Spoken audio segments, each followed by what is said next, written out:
안녕하세요.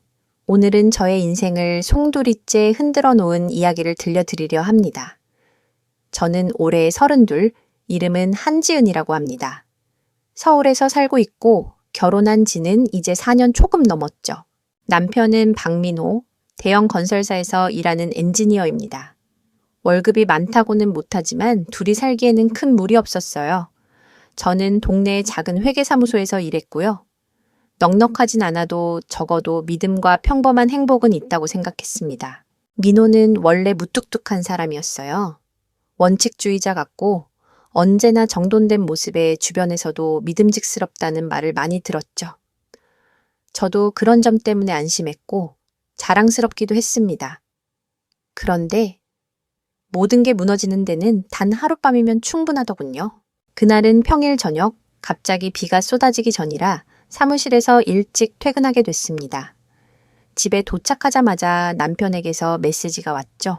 오늘 송파 현장에서 야근해야 해서 늦을 것 같아. 당신 먼저 저녁 먹어. 저는 별 의심을 하지 않았습니다. 몇 달째 민호가 맡은 프로젝트가 막바지라 야근이 잦았거든요. 하지만 그날따라 왠지 모르게 가슴이 답답하고 불안했습니다. 혼자 밥을 먹으려다 문득 생각했어요. 그래. 오랜만에 도시락 싸서 갖다 주자. 요즘 같이 얼굴 보기도 힘든데 이럴 때라도 챙겨야지. 저는 부랴부랴 민호가 좋아하는 반찬을 준비했습니다. 고등어 조림, 시금치 된장국, 깍두기. 모두 정성껏 챙겨서 보온 가방에 담았죠. 퇴근 시간에 강남대로는 차로 가득했고 비는 부슬부슬 내리기 시작했습니다. 송파 현장까지 겨우겨우 도착했을 땐 이미 밤 8시가 넘었어요. 그런데 현장은 깜깜하게 불이 꺼져 있었습니다. 저는 얼떨떨한 채 경비 아저씨에게 물었습니다. 저기요, 여기 담당 엔지니어 박민호 씨 아직 근무 중인가요? 경비 아저씨가 저를 힐끗 보더니 어이없다는 듯 대답했어요. 민호요? 여기 공사 지난주부터 중단됐는데요. 기술자들은 다 빠졌어요. 그 순간 제 심장이 쿵 하고 내려앉았습니다. 네? 근데 지금 남편이 여기서 야근 중이라고? 아니에요. 오늘은 아무도 안 왔습니다. 저는 다리에 힘이 풀려 그 자리에 멍하니 서 있었습니다. 머릿속이 새하얘졌죠. 급히 전화를 걸었더니 민호는 아무렇지 않게 받았습니다. 여보세요? 당신 지금 어디야? 현장에서 도면 검토 중이지. 급해서 오늘은 늦어. 저는 숨이 막혀 오르는 걸 억누르며 말했습니다. 송파 현장 맞지? 근데 나 지금 그 현장 앞이야. 순간 전화기 너머에서 들려오던 숨소리가 거칠어졌습니다. 그러나 단 한마디 말도 하지 않고 그대로 전화를 끊어버렸습니다. 저는 손에 들린 따끈한 도시락 가방을 부여잡은 채 온몸이 얼어붙었습니다. 이건 분명히 거짓말이다. 그때 제 눈앞이 아득해지고 가슴속에서 뜨겁고 차가운 무언가가 동시에 터져나왔습니다. 그날 밤 저는 그 도시락 가방을 품에 안은 채 택시에 올라탔습니다. 머릿속은 온통 뒤죽박죽, 심장이 요동치며 숨조차 가쁘게 몰아쉬어야 했습니다. 민호가 왜 거짓말을 했을까? 도대체 어디에 있는 걸까? 저는 손에 쥔 휴대폰을 덜덜 떨리는 손가락으로 눌러가며 다시 메시지를 보냈습니다. 지금 어디 있는지 마지막으로 기회를 줄게. 사실대로 말하지 않으면 내가 직접 찾아간다. 10분, 20분이 지나도 아무런 답이 없었습니다. 저는 그때 이미 직감했어요. 민호는 지금 내가 몰라야 할 곳에 있다. 문득 예전에 그가 통화하다가 흘린 말이 떠올랐습니다. 내일은 성수동의 아파트 12층에 가서 다시 확인해야겠다. 그 순간 제 심장이 쿵 하고 내려앉았죠. 저는 택시기사님께 주소를 말하며 서둘러 달려달라고 했습니다.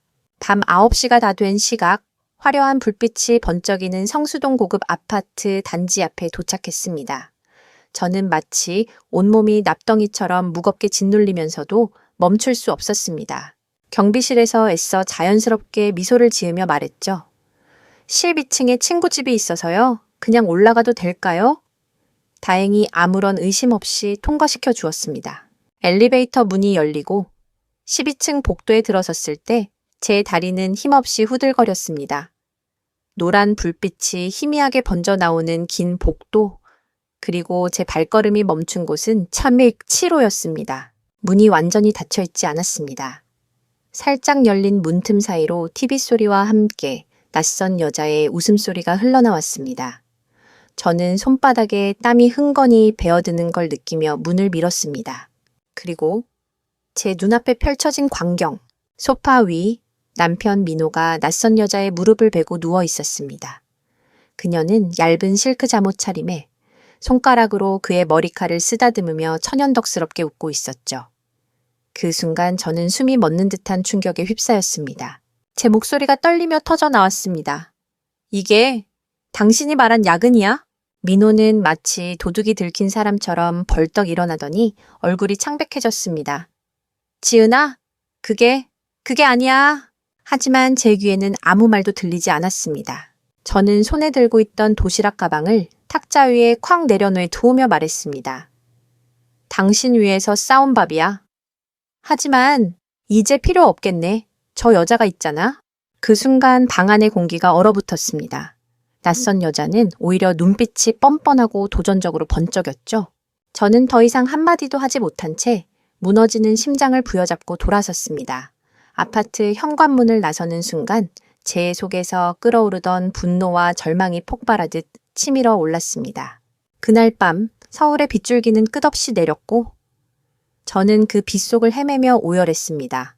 비에 흠뻑 젖은 채 저는 한참을 걸었습니다. 머릿속은 공허했고 두 다리는 힘이 빠져 제 몸을 지탱하기조차 힘들었죠. 결혼 4년, 내가 믿어 의심치 않았던 남자가 이렇게 날 짓밟을 줄이야. 집에 돌아왔을 땐 밤 11시가 넘은 시각이었습니다. 불을 켜자 낡은 전세방의 풍경이 제 눈앞에 고스란히 드러났습니다. 주방에는 저녁에 급히 차린 반찬들이 식어 있고 식탁 위엔 뒤집어 놓은 밥 공기가 남아 있었습니다. 벽에 걸린 결혼사진 속에 저는 활짝 웃고 있었지만 그 옆에 서 있는 민호의 미소는 이제 가식처럼만 보였습니다. 저는 의자에 주저앉아 두 어깨를 부들부들 떨었습니다. 울음은 나오지 않았습니다. 대신 심장이 터질 듯 두근거렸죠. 그때 휴대폰이 울렸습니다. 발신자는 민호였습니다. 받을 필요 없어. 저는 이를 악물고 전화를 거부했습니다. 하지만 곧 문자 메시지가 도착했습니다. 지은아, 미안해. 오해야. 제발 들어줘. 집으로 돌아와. 저는 화면을 보며 피식 웃었습니다. 오해? 내가 직접 두 눈으로 본 걸? 새벽 무렵 강한 두드리는 소리에 눈이 번쩍 떠졌습니다. 쿵, 쿵, 쿵. 마치 문을 부술 듯한 소리. 겁에 질린 채 창문 커튼 사이로 보니 비에 젖은 민호가 현관 앞에 서 있었습니다. 셔츠는 흠뻑 젖어 달라붙고 머리는 흘러내려 얼굴이 흐트러져 있었습니다. 지은아, 제발 문 좀 열어. 얘기 좀 하자. 그의 목소리는 다급했고 두드리는 소리는 점점 더 거세졌습니다. 저는 꿈쩍도 하지 않았습니다. 심장은 미친 듯이 뛰고 손바닥엔 땀이 흥건히 고였습니다. 그런데 그 순간 제 눈이 더 크게 휘둥그레졌습니다. 민호 뒤에서 검은 우산을 든 한 여자가 나타난 겁니다. 바로 그 아파트에서 본 여자. 얇은 옷이 빗물에 젖어 몸에 달라붙어 있었고 표정은 오히려 비웃는 듯 뻔뻔했습니다. 저는 화가 머리끝까지 치밀어 현관문을 살짝 열고 소리쳤습니다. 둘이 같이 여기까지 와? 양심도 없어? 민호는 허둥지둥 제 앞을 막으며 말했습니다. 지은아, 진짜 얘기 들어봐. 너 생각하는 거랑 달라. 그러나 여자는 비릿한 웃음을 흘리며 제 말을 끊었습니다. 맞아, 들어봐야지. 이제 진실을 알아야 하지 않겠어? 그녀의 시선은 싸늘했고 입술 끝에는 도발적인 미소가 맴돌았습니다. 제 등골은 오싹하게 식어갔습니다. 이 여자는 대체 뭐야? 네오 누구야? 무슨 자격으로 우리 집에 나타난 거야? 제가 이를 악물고 묻자 그녀는 태연히 어깨를 으쓱했습니다. 내 이름은 유진, 민호의 옛 약혼녀지. 그 한마디에 제 심장이 철렁 내려앉았습니다. 약혼녀, 민호는 황급히 여자의 말을 막으려 했습니다. 유진아, 그만해. 지금은 말할 때가 아니야. 하지만 그녀는 눈을 번뜩이며 비수를 꽂듯 이어갔습니다. 왜? 네가 네 아내한테 4년 동안 속여온 걸 내가 말해줄까봐 겁나? 저는 숨이 턱 막히며 바닥이 꺼지는 듯한 충격에 휩싸였습니다. 그리고 본능적으로 느꼈습니다. 이건 단순한 불륜이 아니라 훨씬 더 끔찍한 이야기의 시작이다. 현관 앞 공기는 무겁게 가라앉았습니다. 빗방울이 여전히 쏟아지고 있었지만 제 귀에는 오직 유진의 목소리만 또렷하게 들렸습니다. 민호가 널 사랑해서 결혼했다고 믿니? 착각하지 마. 내 부모님이 집 사주고 생활비 보태준 덕분에 네가 아내가 된 거야. 원래 그 자리는 내 거였어. 그 말에 제 손끝이 얼어붙었습니다. 저는 지금까지 한순간도 의심하지 않았습니다. 우리 결혼은 사랑 위에 세워진 것이라고. 그런데 눈앞에 이 여자가 제 모든 믿음을 짓밟고 있었습니다. 거짓말 하지 마! 제 목소리는 떨렸지만 분노와 공포가 섞여 있었습니다. 유진은 비웃듯 고개를 끄덕였습니다. 믿기 싫겠지. 하지만 4년 동안 민호는 나랑 계속 연락했어. 필요할 때마다 나를 찾아왔고 너는 그저 그의 안정적인 가정이라는 배경일 뿐이었어. 민호가 울상으로 제 손을 붙잡으려 다가왔습니다. 지은아, 제발 저 여자 말 믿지 마. 내가 잘못했어도 그 정도는 아니야. 저는 손을 획 뿌리치며 그를 노려봤습니다. 정말이야? 단 한 번이라도 이 여자한테 가지 않았다고 맹세할 수 있어? 민호의 입술이 파르르 떨렸습니다. 그러나 아무 대답도 내놓지 못했습니다. 고개를 떨군 그의 모습이 곧장 답이었죠. 뒤했어. 저는 서늘한 목소리로 말하며 현관문을 닫아버렸습니다. 밖에서는 민호가 두드리며 소리쳤습니다. 지은아, 난 너 사랑해. 제발 믿어줘. 그러나 제 머릿속에는 방금 전 유진이 던진 독화살 같은 말이 계속 맴돌았습니다. 너는 단지 배경일 뿐이야. 현관문을 걸어 잠근 뒤 저는 바닥에 털썩 주저앉았습니다. 눈물이 쏟아져 내렸습니다. 오열하며 가슴을 치는 제 모습이 초라하기 짝이 없었죠. 다음 날 아침 저는 눈이 퉁퉁 부은 차에 출근했지만 도저히 일에 집중할 수 없었습니다. 머릿속에서 그 장면이 끊임없이 재생됐습니다. 민호의 거짓말, 유진의 뻔뻔한 미소, 그리고 4해 동안 제가 살아온 결혼 생활이 송두리째 흔들리는 느낌. 그날 오후 집으로 돌아오자마자 저는 민호의 번호를 차단했습니다. 더는 그의 목소리조차 듣고 싶지 않았습니다. 그러나 저녁 11시가 넘어 또다시 쿵쿵쿵 현관을 두드리는 소리에 가슴이 철렁 내려앉았습니다. 이번엔 단순한 두드림이 아니라 문을 깨부술 듯한 굉음이었습니다. 저는 창문 틈으로 몰래 내다봤습니다. 민호였습니다. 그리고 또다시 그 여자가 함께 서 있었습니다. 저는 피가 거꾸로 솟는 듯한 분노에 치를 떨며 중얼거렸습니다. 대체 이 사람들은 왜 나를 이렇게까지 짓밟으려 드는 거지? 그리고 저는 본능적으로 알았습니다. 이건 단순한 불륜이 아니다. 훨씬 더 깊고 검은 비밀이 숨어 있다. 문틈 사이로 본 광경은 나를 미쳐버리게 만들 뻔했다. 민호는 현관 앞에서 목이 터져라 소리치고 있었고 그 옆에서 유진은 검은 우산을 접은 채 서늘한 미소를 짓고 있었다. 나는 더는 참지 못하고 문을 살짝 열었다. 빗물이 안으로 흘러들었지만 상관없었다. 둘이 같이 와서 대체 뭘 하자는 거야? 창피하지도 않아? 내 목소리는 떨리고 있었지만 분노로 날카롭게 갈라졌다. 민호는 다급히 내 앞을 막아서며 애원했다. 지은아, 제발 오해하지 마. 지금 상황은 네가 아는 것과 달라. 나한테 기회를 줘. 하지만 유진이 비릿하게 웃으며 끼어들었다. 오해? 하하, 박민호, 이제 그만 거짓말하지 그래. 네가 감히 말 못하는 걸 내가 대신 말해줄게. 나는 가슴이 두근거려 손으로 문틀을 꽉 쥐었다. 대체 이 여자는 무슨 말을 하려는 거지? 박민호, 내 남편은 처음부터 너와 결혼할 마음이 없었어. 유진은 또렷하게 말했다. 내 부모님이 서울에 집을 사주고 초기 자금 대준 덕에 넌 아내 자리를 차지했을 뿐이야. 민호와 나는 이미 약혼까지 했었어. 네가 끼어들지 않았다면 지금 그 옆에 있는 사람은 나였을 거야. 내 심장이 순간 얼어붙었다. 약혼... 뭐라고? 민호는 급히 유진 쪽으로 다가가며 외쳤다. 유진! 그만해! 네가 뭘 알긴 아냐? 그러나 그녀는 오히려 내 쪽을 똑바로 바라보며 목소리를 높였다. 내 남편, 결혼 내내 나와 연락 끊은 적 없어. 네가 잠든 밤마다, 일이 늦는다고 한 날마다 그는 나를 찾아왔지. 나는 온몸에서 힘이 빠지며 다리에 힘이 풀렸다. 4해 동안 믿었던 모든 게 이 순간 무너지는구나. 거짓말 하지 마! 내가 비명을 지르자 유진은 어깨를 으쓱하며 조롱하듯 대꾸했다. 믿기 싫으면 말고. 하지만 내 남편 눈을 봐. 진실이 뭔지는 이미 알고 있잖아. 나는 고개를 돌려 민호를 노려봤다. 대답해. 단 한 번도 저 여자와 만나지 않았다고 말할 수 있어? 민호는 얼굴이 창백해지며 입술만 달싹였다. 그러나 끝내 아무 소리도 내지 못했다. 그 침묵이야말로 잔혹한 대답이었다. 내 가슴이 찢어지는 듯 아팠다. 숨이 막혀오르고 눈앞이 핑 돌았다. 나는 문을 세게 밀어 닫아버렸다. 그리고 안에서 걸쇠를 채웠다.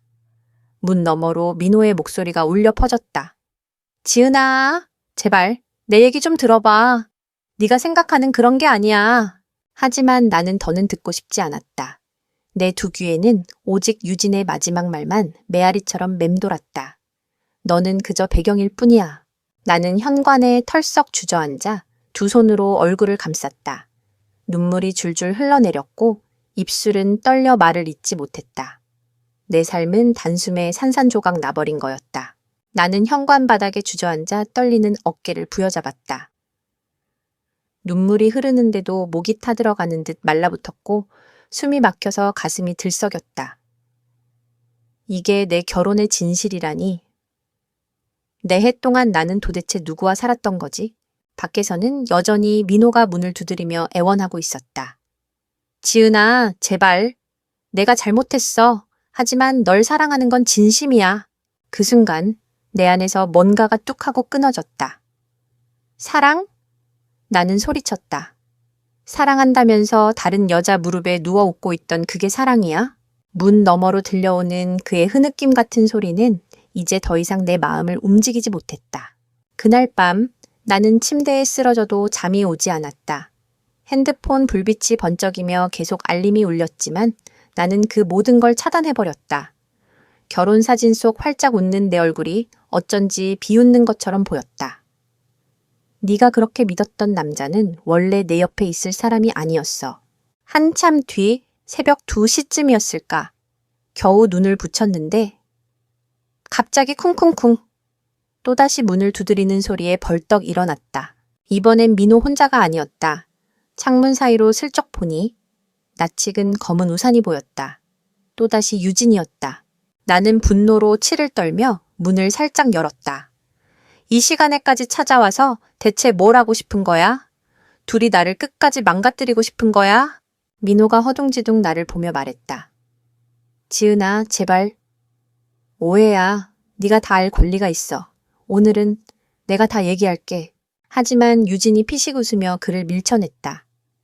그래, 이제 말할 때지. 네가 못하겠으면 내가 해줄게. 나는 두 주먹을 꽉 쥐며 이를 악물었다. 네가 뭔데 내 집 문 앞까지 와서 나를 조롱하는 거야? 그녀의 눈빛은 싸늘했고 입술 끝에는 서늘한 미소가 걸려 있었다. 나는 민호의 과거이자 지금도 버리지 못하는 현재야. 그 말은 내 가슴을 송곳처럼 찔렀다. 심장이 찢겨 나가는 듯 고통스러웠다. 민호가 다급히 고개를 저었다. 그만해 유진, 더 말하지 마. 하지만 그녀는 오히려 내게 한 발짝 다가오며 입을 열었다. 민호와 나는 결혼까지 약속했던 사이였어. 네가 모를 뿐이지. 그런데 내 부모가 집을 사주고 생활비까지 도와주니 민호는 너와 결혼하는 게 더 이득이라고 판단한 거야. 순수한 사랑? 웃기지 마. 나는 얼굴이 창백해지며 현기증을 느꼈다. 벽을 짚지 않았다면 그대로 쓰러졌을 것이다. 이 모든 게 계산이었단 말이야. 그리고 유진은 마지막으로 한 방을 날렸다. 그리고 결혼 후에도 민호는 나를 버린 적 없었어. 네가 잠든 밤마다, 그가 야근한다고 했던 날마다. 그는 내 곁에 있었지. 내 눈앞이 핑 돌았다. 바닥이 꺼져내리는 듯한 절망감에 휩싸였다. 나는 그저 가짜 아내였던 건가? 나는 현관에 버티듯 서 있었지만 온몸이 휘청거리고 있었다. 머릿속은 쉴 새 없이 맴돌았다. 네 해 동안 내가 지켜왔다고 믿은 가정이 전부 연극이었단 말이야? 민호가 급히 내 앞을 막아서며 손을 뻗었다. 지은아, 제발 믿어줘. 그 여자가 꾸며내는 거야. 난 널 사랑해. 지금도, 앞으로도. 나는 그의 손을 매몰차게 뿌리쳤다. 사랑? 그 말, 이제 내 앞에서 입에 담지 마. 당신의 침묵이 이미 답이었어. 유진은 그 장면마저 즐기는 듯 팔짱을 끼고 나를 내려다봤다. 그래, 이제라도 알았네. 불쌍한 여자. 그 비웃는 목소리에 내 속이 부글부글 끓어올랐다. 가슴이 터져버릴 것 같았다. 나는 온 힘을 다해 현관문을 닫고 철문을 잠궜다. 밖에서는 민호가 절규했다. 지은아, 문 열어. 난 널 잃고 싶지 않아. 제발. 그의 목소리는 절박했지만 내 귓게는 오직 날카로운 거짓말처럼 들렸다. 나는 소파에 쓰러지듯 앉았다. 숨이 막혀 울음이 터졌지만 목구멍이 꽉 막혀 소리조차 제대로 나오지 않았다. 눈물이 줄줄 흘러내려 뺨을 적셨고 가슴은 쥐어짜듯 아팠다. 그날 밤 나는 핸드폰을 꺼버리고 세상과 단절했다. 민호의 번호는 이미 차단했고 메시지 알림도 더는 볼 수 없게 했다. 나는 그저 침묵이 필요했다. 그러나 새벽이 깊어갈수록 불길한 기운이 짙게 드리워졌다. 거실 불빛이 희미하게 번지는 가운데 벽에 걸린 결혼사진 속 민호의 얼굴이 나를 비웃는 듯 보였다. 네가 믿은 건 환상이었어. 진짜 민호는 내 옆에 있던 사람이 아니었지. 그리고 그 불길한 예감은 이틀 뒤 현실이 되었다.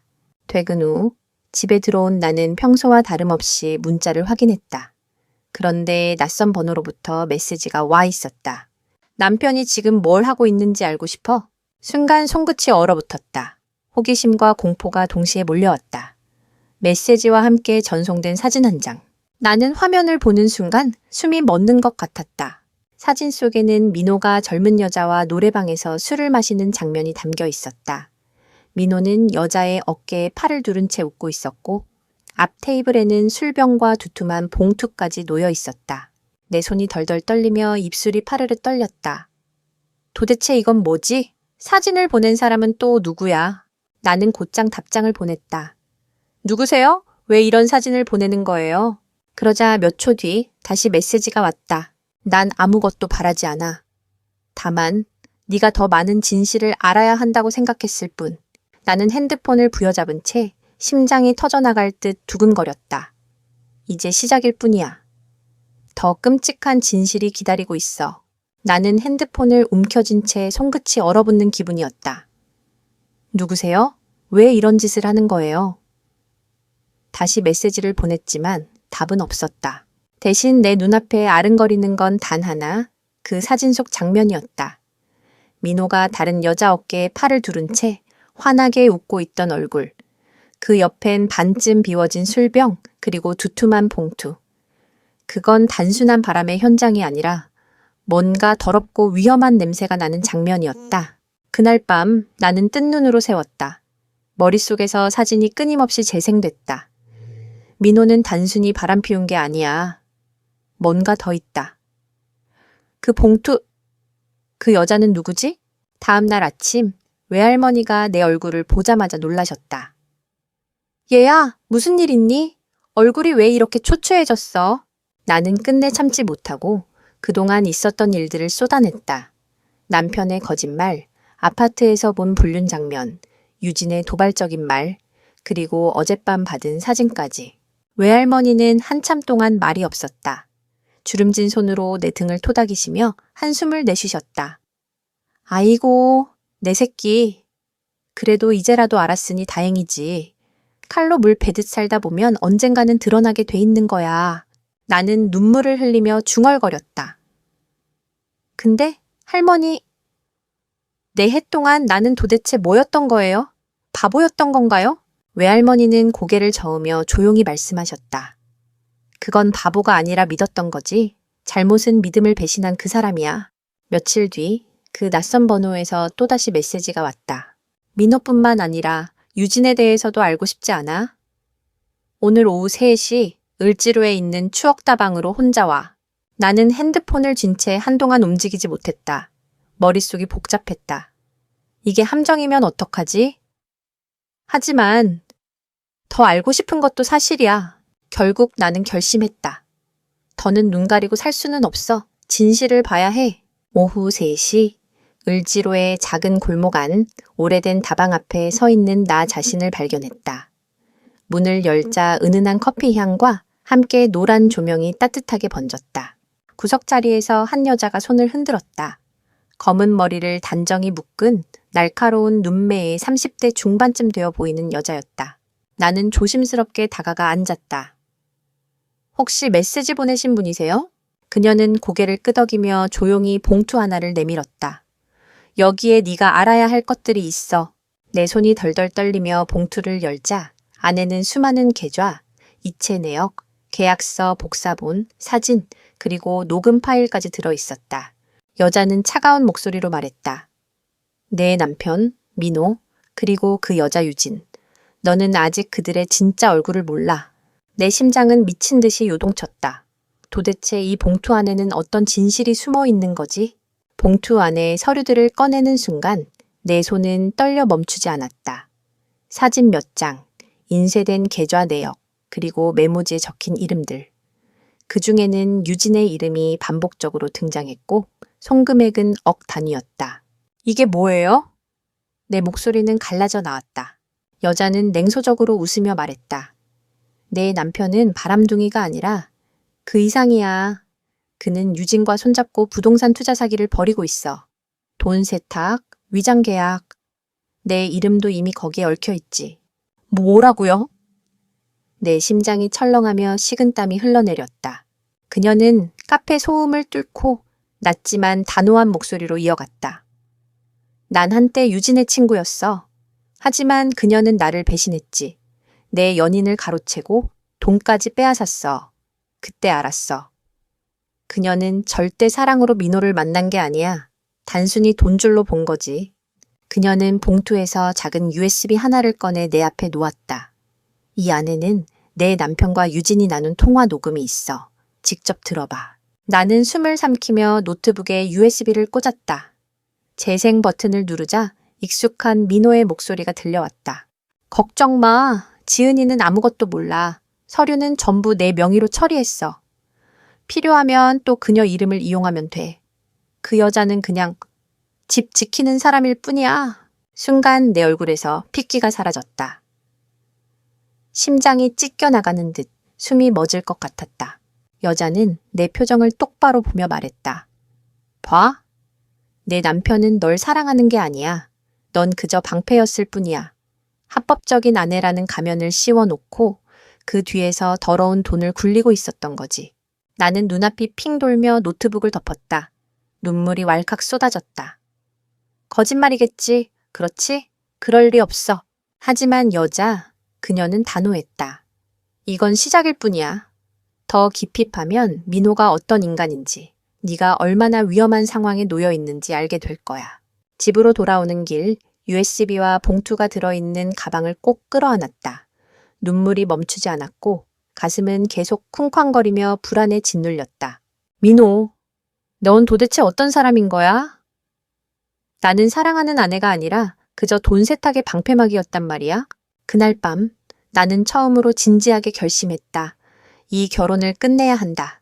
하지만 단순히 이혼으로 끝날 문제가 아닐지도 몰라. 밤새 USB 속 음성을 수십 번 반복해서 들었다. 민호의 목소리가 귓가에 울려 퍼질 때마다 내 심장은 갈기갈기 찢겨나갔다. 그 여자는 그냥 집 지키는 사람일 뿐이야. 단 한 문장이 내 존재를 산산조각 내버렸다. 나는 아내가 아니라 그저 명의용 허수아비였던 것이다. 이틀 뒤 나는 더 이상 혼자 감당할 수 없다는 걸 깨달았다. 그래서 무작정 구청 근처 공증사무소를 찾아갔다. 남편 명의로 된 부동산 서류를 확인할 수 있을까요? 저는 법적 배우자입니다.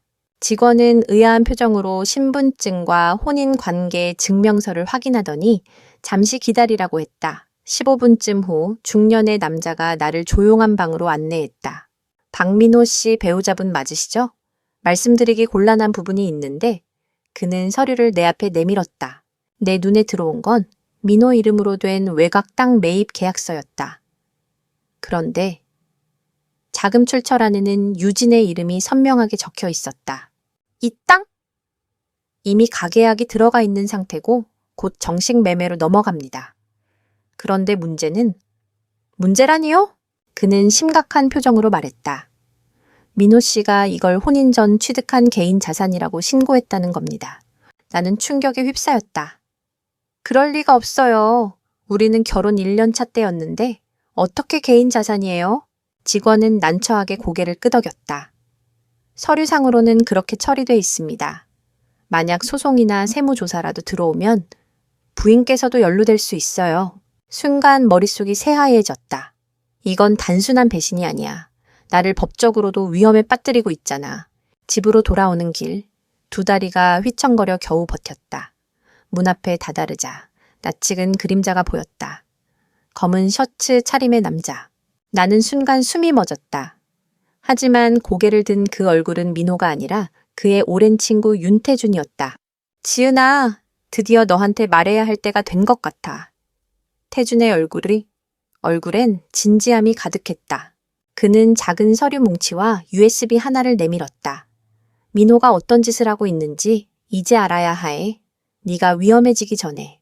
나는 멍하니 그의 눈을 바라보았다. 심장이 다시 미친 듯이 뛰기 시작했다.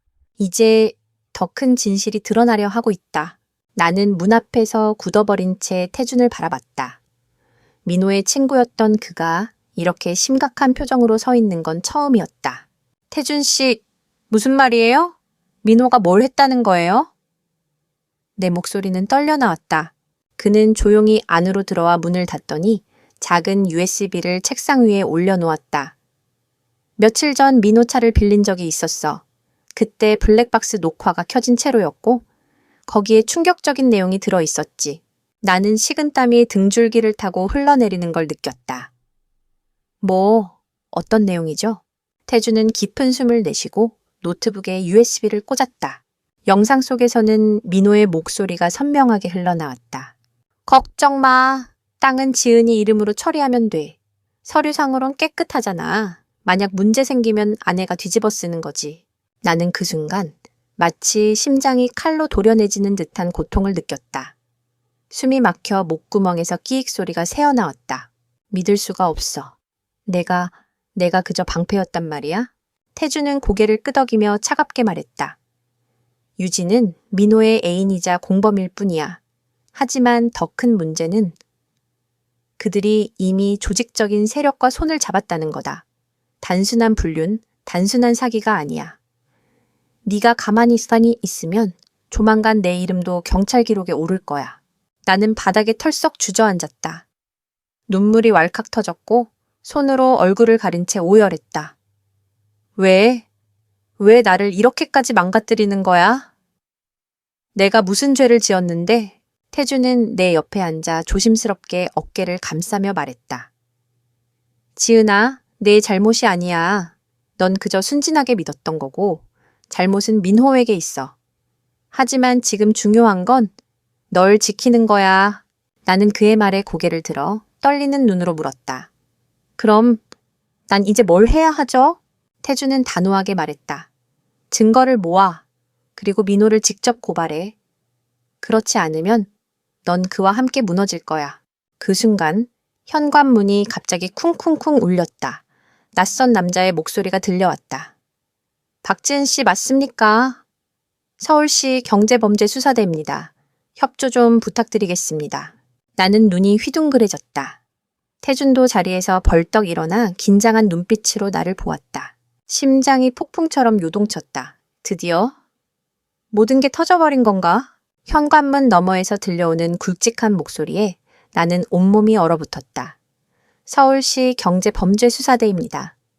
박지은 씨 맞으시죠? 남편분 관련해서 몇 가지 확인이 필요합니다. 심장이 미친 듯이 쿵쾅거렸고 손발이 차갑게 식었다. 태준이 내 쪽을 보며 낮게 속삭였다. 겁먹지 마. 네가 직접 피해자라는 걸 분명히 해야 해. 나는 떨리는 손으로 문을 열었다. 검은 정장을 입은 남성 2명이 신분증을 내밀었다. 반짝이는 배지 위에 새겨진 글자, 경제범죄수사대. 나는 거실로 그들을 안내했다. 경찰관 중 한 명이 서류 가방을 열며 말했다. 박민호 씨, 현재 부동산을 통한 불법 자금 세탁 혐의로 조사를 받고 있습니다. 배우자분인 박지은 씨도 법적으로 연루 가능성이 있어 확인이 필요합니다. 순간 머리가 멍해졌다. 저는 아무것도 몰랐어요. 남편이 제 이름을, 제 명의를 이용한 줄도 몰랐어요. 내 목소리는 절규에 가까웠다. 눈물이 터져나왔고 두 손은 덜덜 떨렸다. 수사관은 고개를 끄덕이며 차분히 말했다. 그렇다면 지금부터라도 모든 걸 사실대로 진술해 주셔야 합니다.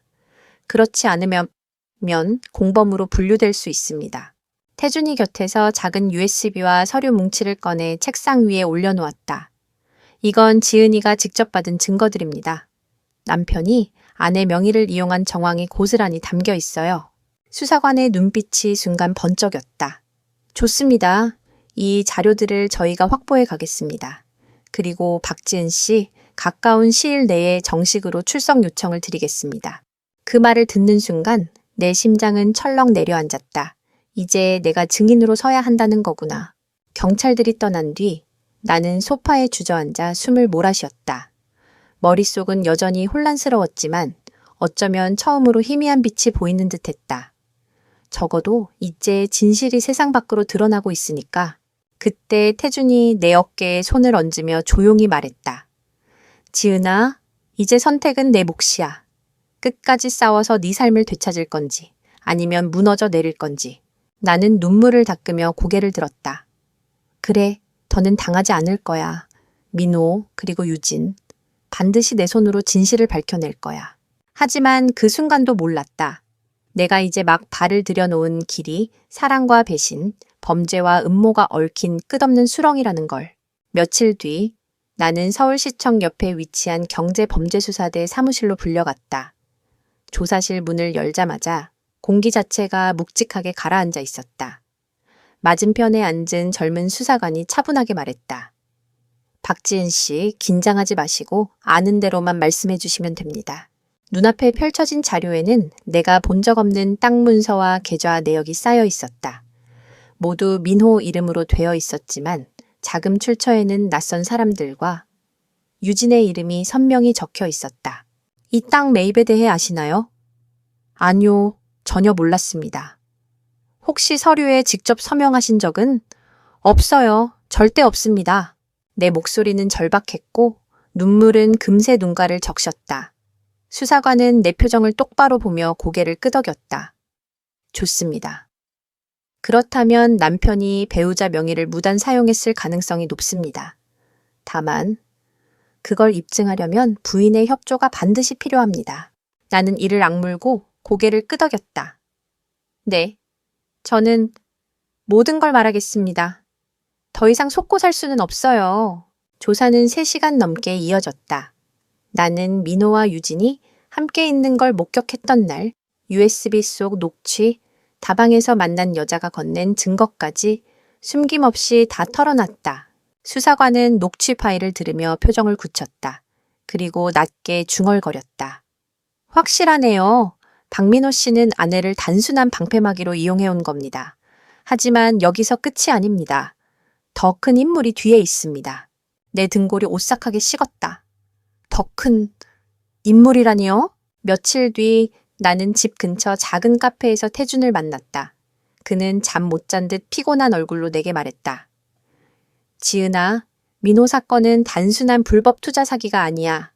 내가 입수한 자료에 따르면 민호의 어머니, 그러니까 내 시어머니까지 얽혀 있어. 뭐라고요? 나는 자리에서 벌떡 일어났다. 머릿속이 하얘지고 두 다리가 후들거렸다. 태준은 핸드폰 화면을 보여줬다. 거기에는 시어머니 이름으로 된 차명회사 서류가 찍혀 있었다. 그리고 송금 내역엔 유진, 회사 계좌, 박민호라는 화살표가 선명했다. 나는 의자에 털썩 주저앉아 머리를 부여잡았다. 설마 시어머니까지? 태준의 목소리가 낮게 떨렸다.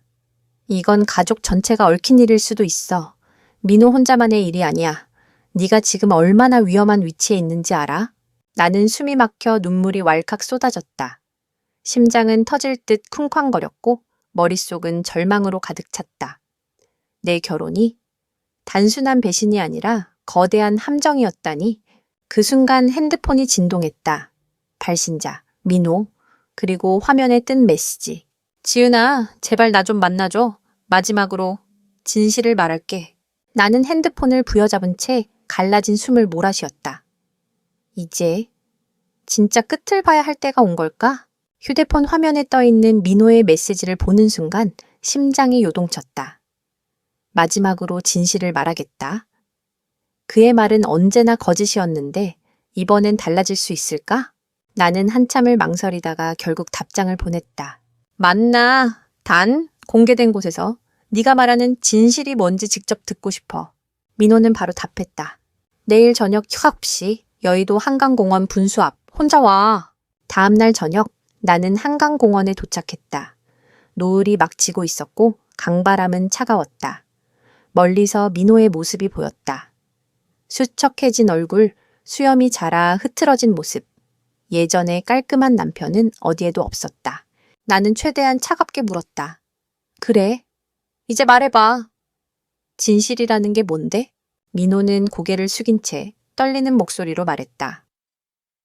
지은아, 내가 잘못한 거 맞아. 하지만 믿어줘. 처음부터 널 속이려던 건 아니었어. 나도 모르게 그 수렁에 빠져버린 거야. 나는 분노가 치밀어 올라 목소리를 높였다. 수렁? 그럼 네가 유진 무릎에 누워있던 건 뭐야? 내 이름 팔아서 더러운 돈 세탁한 건? 내 입으로 말했잖아. 난 그냥 집 지키는 여자라고. 민호의 얼굴이 창백해졌다. 그는 손으로 머리를 감싸며 떨었다. 잠시 침묵하던 민호가 입을 열었다. 사실은 이 모든 걸 시작한 건 나도 유진도 아니야. 나는 눈을 가늘게 뜨고 물었다. 그럼 누구? 그의 목소리는 속삭이듯 낮아졌다. 어머니야. 우리 엄마가 처음부터 설계한 거야. 차명회사, 유진과의 연결, 땅 매입. 다 어머니가 시킨 대로 했어.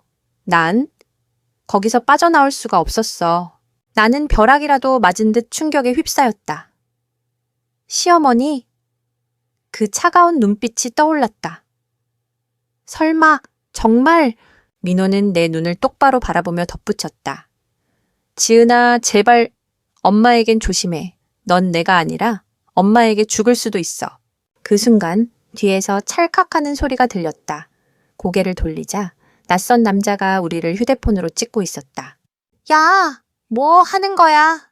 민호가 소리치며 달려갔지만 남자는 곧장 달아나 버렸다. 내 온몸에 소름이 돋았다. 누군가가 우릴 지켜보고 있다. 이건 단순한 가족의 문제가 아니야. 그날 밤 집으로 돌아오는 길. 나는 온몸이 떨렸고 머릿속은 혼란으로 가득했다. 민호의 말 정말일까? 시어머니가 모든 걸 꾸몄다니. 그리고 우리를 몰래 지켜본 그 남자는 누구지? 그날 밤 나는 침대에 누워도 눈을 감을 수 없었다. 민호의 말이 귓가에서 맴돌았다. 엄마가 다 설계한 거야. 조심해, 지은아. 넌 내가 아니라 엄마에게 죽을 수도 있어. 머릿속에 스쳐가는 시어머니의 얼굴. 결혼 첫해 내가 아팠을 때 죽 끓여주며 며느리도 딸이다. 라던 말. 하지만 동시에 늘 차갑고 날카로운 눈빛으로 나를 재단하던 모습. 설마 정말 모든 게 그녀의 소나기 안에 있었단 말이야? 다음 날 태준이 급히 전화를 걸어왔다. 지은아, 당장 나 좀 만나자. 중요한 얘기가 있어. 을지로의 허름한 사무실에서 만난 태준의 얼굴은 심각했다. 그는 책상 위에 두꺼운 서류철을 올려놓았다. 확인해봐. 이건 내가 어렵게 입수한 금융자료야. 서류에는 시어머니 이름, 김혜숙으로 된 페이퍼 컴퍼니 3개가 적혀 있었고 송금 내역은 해외 계좌와 연결돼 있었다. 그리고 그 옆에는 박민호, 유진 이름이 반복적으로 등장했다. 이게 다 뭐예요? 내 목소리는 공포로 갈라졌다. 태주는 낮게 말했다. 내 시어머니가 진짜 배우야. 민호도 유진도 결국 그녀의 꼭두각시에 불과해. 나는 눈앞이 어지러워 의자에 몸을 기댔다. 그럼 나까지 끌어들인 이유는 뭔데? 태준이 씁쓸하게 웃었다. 법적 아내라는 타이틀. 그게 제일 안전한 방패거든. 내 이름으로 등기해두면 겉으론 정상가정의 재산처럼 보이잖아. 숨이 막혔다. 가슴이 쥐어짜듯 아팠다. 내가 방패였던 거야. 네 해 동안 그들의 연극 무대를 지탱하는 조연일 뿐이었어. 그 순간 사무실 문이 벌컥 열렸다. 검은 양복을 입은 낯선 남자 2명이 들어섰다. 박지은 씨 맞습니까? 나는 본능적으로 몸을 움츠렸다. 태준이 앞으로 나서며 경계했다. 당신들 누구야? 한 남자가 차갑게 말했다. 우리도 민호 씨 쪽 사람입니다. 하지만 협조하지 않으면 곤란해질 겁니다. 순간 등골이 서늘하게 식었다. 이제 단순히 가정의 문제가 아니야. 내 목숨까지 위협받고 있어. 사무실 공기가 단번에 얼어붙었다. 검은 양복 차림의 2 남자가 안으로 깊숙이 들어왔다. 나는 의자에 앉은 채 숨을 고르려 했지만 심장이 미친 듯 뛰고 손발은 얼음처럼 차가워졌다. 당신들 뭐예요? 경찰이라면 신분증부터 보여요. 태준이 단호하게 말하자 그들은 피식 웃으며 서로 눈빛을 교환했다. 경찰? 아니지. 우린 돈을 지켜야 하는 사람들일 뿐이야. 그 순간 깨달았다. 조직이었다. 민호와 유진, 그리고 시어머니까지 얽혀있는 검은 돈. 그걸 지키기 위해 움직이는 사람들이 내 앞에 나타난 것이다. 한 남자가 낮게 웃으며 내 쪽으로 다가왔다. 박지은 씨, 괜히 발 빼려고 하지 마. 당신 이름으로 된 서류들이 얼마나 많은지 알면 바로 무릎 꿇고 빌 거야. 나는 등골이 오싹하게 서늘해졌다. 전 아무것도 몰랐어요. 피해자예요. 제발 저를 끌어들이지 마세요. 그의 눈빛은 비웃음으로 번뜩였다. 피해자? 아니, 종이장 위에선 공범이야. 내 몸에서 피가 빠져나가는 듯 어지러움이 몰려왔다. 바로 그때 태준이 내 앞을 막아섰다. 이 여자는 아무 잘못 없어. 건드리려면 나부터 건드려. 2 남자의 표정이 굳어졌다. 순간 긴장감이 터질 듯 감돌았다. 나는 손에 땀이 차서 미끄러질 것 같은 가방끈을 꽉 움켜쥐었다. 그때였다. 휴대폰 벨이 요란하게 울렸고 낯선 번호가 화면에 번쩍였다. 나는 본능적으로 받았다. 박지은 씨죠? 낮고 단호한 목소리. 우린 경제범죄수사대 특수팀입니다. 혹시 지금 낯선 남자들이 접근하지 않았습니까? 순간 등골이 전율처럼 소름 끼쳤다. 맞아요. 지금 제 앞에 있어요. 내 말이 끝나기 무섭게 건물 바깥에서 사이렌 소리가 울려 퍼졌다. 삐, 뽀, 삐, 뽀. 양복남들이 당황한 듯 서로 눈을 보며 욕을 내뱉었다. 젠장, 꼬리가 밟혔군. 빠져나가자. 그들은 순식간에 문을 박차고 달아나 버렸다. 창문 너머로 보니 경찰차가 골목을 막아섰다. 나는 그대로 무너져 의자에 주저앉았다. 숨이 턱턱 막혀 눈물이 왈칵 쏟아졌다. 태준이 내 어깨를 붙잡으며 조용히 말했다. 지은아, 이제 더는 숨을 수 없어. 이 싸움 끝까지 가야 한다. 나는 눈물을 닦으며 떨리는 목소리로 속삭였다. 그래, 이제는 나도 결심했어. 그들이 나를 쓰레기로 만들기 전에 내가 진실을 밝혀낼 거야. 그날 밤 나는 태준과 함께 특수수사팀 사무실로 옮겨졌다. 조용한 조사실 안 팀장으로 보이는 남자가 내 앞에 서류철을 내려놓았다. 박지은 씨, 이제부터는 공식 증인으로 보호 조치에 들어갑니다. 하지만 그만큼 위험도 따릅니다. 각오하셔야 해요. 나는 손을 꼭 쥐며 고개를 끄덕였다. 네, 각오했어요. 더는 당하고만 있을 수 없으니까요. 수사팀은 내가 제공한 USB, 계좌 내역, 그리고 태준이 가져온 자료를 하나하나 대조했다. 그리고 마침내 한 가지 소름 끼치는 연결고리를 발견했다. 팀장이 서류를 가리키며 말했다. 보세요. 여기 송금 내역. 해외로 빠져나간 거액의 돈, 발신인은 김혜숙, 즉 시어머니. 그런데 최종 수취인은 민호의 아버지 이름입니다. 나는 숨이 턱 막혔다. 아버지요? 그분은 은퇴하신 교사잖아요. 평생 월급쟁이셨는데. 팀장은 고개를 저었다. 겉으로는 그렇죠. 하지만 이 자료에 따르면 그는 10년 전 대형 금융도 횡령 사건의 배우로 수사선상에 올랐던 적이 있습니다. 단, 증거 불충분으로 덮였을 뿐. 내 온몸에 소름이 돋았다. 그럼 시댁 식구 전부가 얽혀 있다는 거야. 그 순간 창밖에서 쾅! 유리창이 흔들릴 정도로 큰 폭발음이 울렸다. 경찰들이 급히 뛰어나가 확인했는데 바로 옆 주차장 차량 한 대가 불타오르고 있었다. 특수팀장의 얼굴을 굳혔다. 그들이다. 우리가 움직인 걸 눈치챘어. 순간 내 몸이 덜덜 떨렸다. 이제는 단순한 가정사도 불륜도 아니었다. 나는 거대한 범죄 조직과 목숨을 건 싸움 한가운데 서 있는 것이었다. 그날 새벽 나는 임시 안전 가옥으로 옮겨졌다. 좁은 방 안 창문에는 두꺼운 철문이 달려 있었고 문 앞에는 경찰이 지키고 있었다. 침대에 앉아있자 태준이 내 옆에 와 조용히 속삭였다. 지은아, 두려워도 포기하지 마. 넌 이제 피해자가 아니라 이 사건을 끝낼 수 있는 열쇠야. 나는 눈물이 고인 눈으로 고개를 끄덕였다. 그래, 더는 도망치지 않을 거야. 끝까지 싸울 거야. 나를 이렇게 만든 그들 모두와 그리고 마음 깊은 곳에서 나는 처음으로 결심했다. 민호, 유진, 시어머니, 그리고 시아버지까지 그들의 가면을 반드시 벗겨내리라. 임시안전 가옥에서의 나날은 지옥 같았다. 낯선 공간, 창문마다 철문이 쳐져 있고 문 앞엔 무장한 경찰이 지키고 있었지만 내 마음은 전혀 안전하지 않았다. 눈만 감으면 폭발하던 차, 도망치던 조직원들, 그리고 민호가 했던 말이 떠올랐다. 엄마한테 조심해. 넌 내가 아니라 엄마에게 죽을 수도 있어. 그 말이 귓가에서 맴돌며 등골이 얼어붙었다. 사흘째 되던 밤, 태준이 경찰과 함께 방에 들어왔다. 그의 얼굴은 굳어 있었다. 지은아, 큰일 났어. 유진이 사라졌다. 나는 벌떡 일어났다. 뭐라고? 그 여자가... 태준은 서류를 내밀며 말했다. 유진이 해외로 나가려다 공항에서 흔적이 끊겼어. 그런데 출국 기록이 없어. 누군가 조직적으로 빼돌린 거야. 순간 숨이 턱 막혔다. 그녀가 사라졌다는 건 이제 내가 그들의 마지막 목표가 될 수도 있다는 뜻이잖아. 그날 새벽 1시, 잠시 눈을 붙였을 때였다.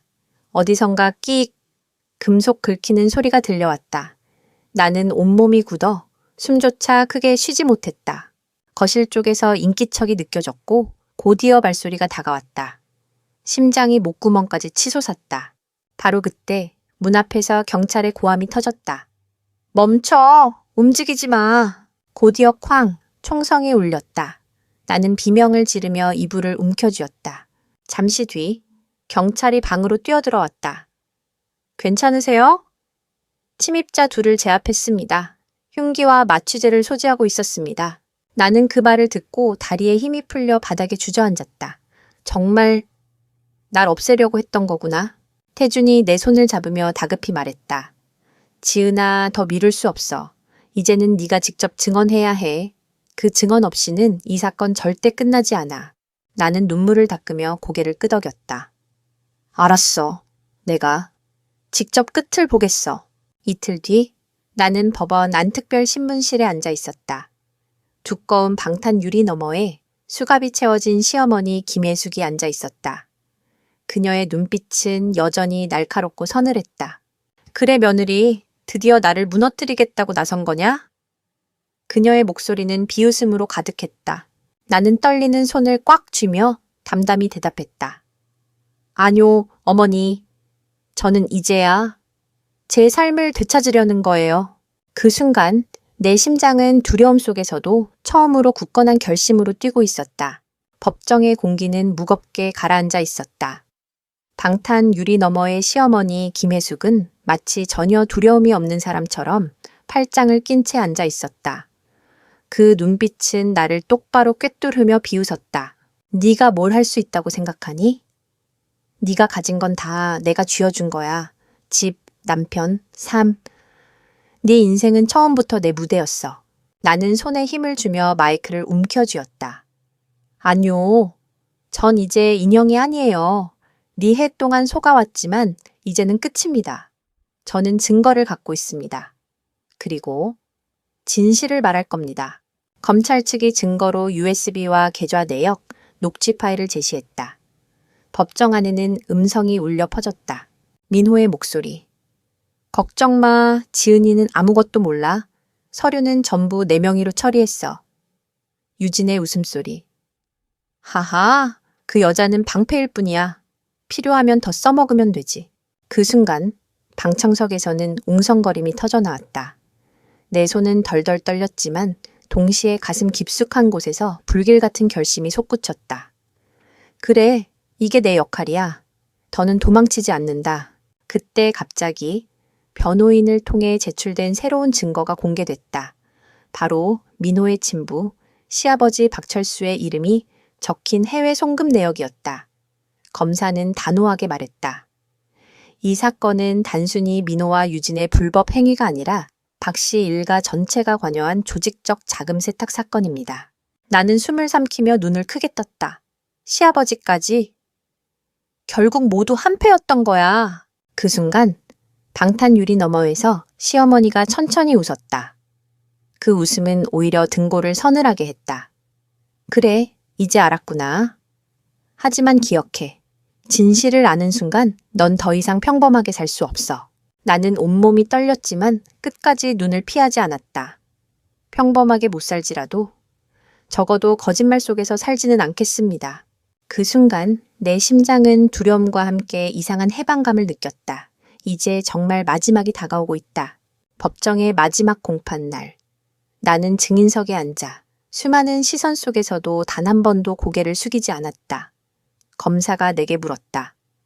박지은 씨, 지금 이 자리에서 분명히 말씀해 주십시오.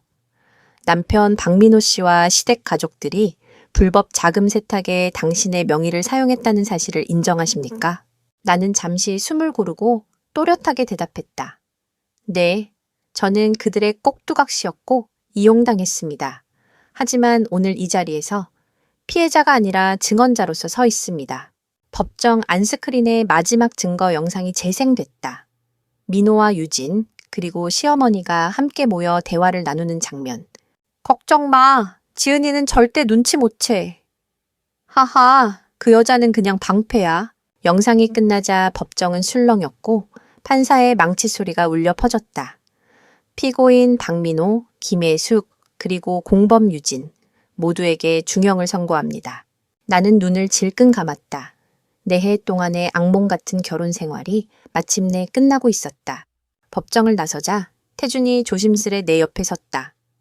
끝났어, 지은아. 이제 넌 자유야. 나는 허공을 바라보다가 천천히 눈을 감고 깊게 숨을 내쉬었다. 가슴을 짓누르던 돌덩이가 떨어져 나가는 듯 오랜만에 숨이 편안했다. 그래! 난 이제 자유야! 그러나 마음 한쪽이 싸늘히 허전했다.